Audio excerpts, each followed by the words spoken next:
Hi everyone, this is from Ruhul voice.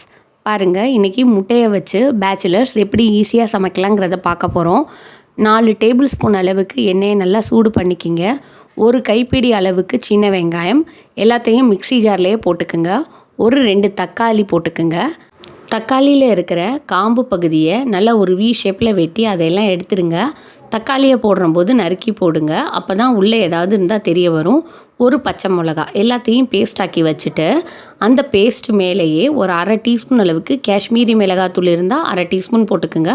இல்லை normal மிளகாத்தூளாக இருந்தாலும் 1/2 teaspoon போடுங்க, உங்களுக்கு கரெக்டாக வந்துடும் உரப்பு. எண்ணெயில் முதல்ல மிளகாத்தூள் விழுகணும், அதுக்கப்புறமேட்டுக்கு அரைச்சி வச்சுருக்கிற வெங்காயம் தக்காளி பச்சை மிளகா பேஸ்ட்டு விழுகணும்.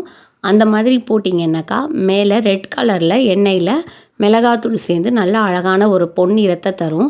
1/4 டீஸ்பூன் அளவுக்கு பூண்டு பேஸ்ட், 1/4 டீஸ்பூன் அளவுக்கு இஞ்சி பேஸ்ட் ரெண்டுமே சேர்த்து 1/2 டீஸ்பூன் வந்துடுது. கம்மியாகவே போடுங்க, ஏன்னா இதில் இருக்கிற பச்சை ஸ்மெல்லெல்லாம் போகணும். இது எவ்வளோ தூரம் இந்த மசாலா கொதிக்குதோ அவ்வளோ தூரம் நல்லாயிருக்கும், ஒரு ருசி வரும்.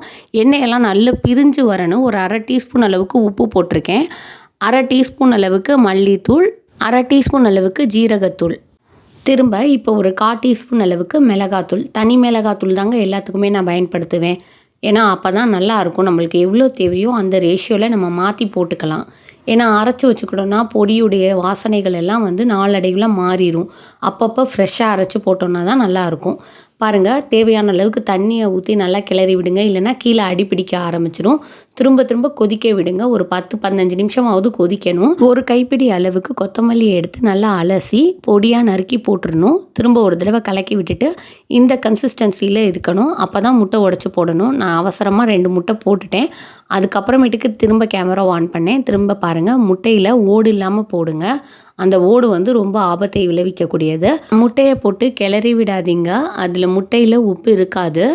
அப்போ முட்டையை உடச்சி போட்டுட்டு அப்படியே ஆசிட்டு ஒரு 10 நிமிஷத்துக்கு விட்டுற வேண்டியதுதான். சிம்மில் வச்சு விடுங்க, இல்லைன்னா ஃபுல்லாக முட்டையெல்லாம் கீழே அடிப்பிடிக்க ஆரம்பிச்சிடும். அந்த மசாலாவில் தான் நம்ம ஊற்றுறோம். இப்போ இந்த முட்டை மேலே மசாலா வர்றதுக்காக ஒவ்வொரு முட்டைக்கும் ஒவ்வொரு சிட்டிகை அளவில் தலா போடணும். பாருங்கள், 1 சிட்டிகை உப்பு, 1 சிட்டிகை கருமிளகுத்தூள், 1 சிட்டிகை ஜீரகத்தூள். ஜீரகத்தூள் போடணுன்னா போடலாம், இல்லைனா அது உங்களுடைய ஆப்ஷன். இதை சாப்பாடு கூடையும் சரி, இல்லை பரோட்டா கூடையும் சரி வச்சு சாப்பிட்றதுக்கு ஒரு சூப்பரான டிஷ். ஒரு தடவை ட்ரை பண்ணி பாருங்கள், ஈஸியாக முடிஞ்சிடும். மசாலா போடுறதுக்கு முன்னாடியே அந்த வெங்காயத்தையும் தக்காளியத்தையும் நல்லா வதக்கி விட்டுருங்க. இது பின் குறிப்பு, ஓகேங்களா? ஒரு தடவை ட்ரை பண்ணி பார்த்துட்டு எப்படி இருக்குன்னு கமெண்ட் போடுங்க. நல்லாவே இருந்துச்சுன்னு என் பசங்க சொன்னாங்க. நன்றி.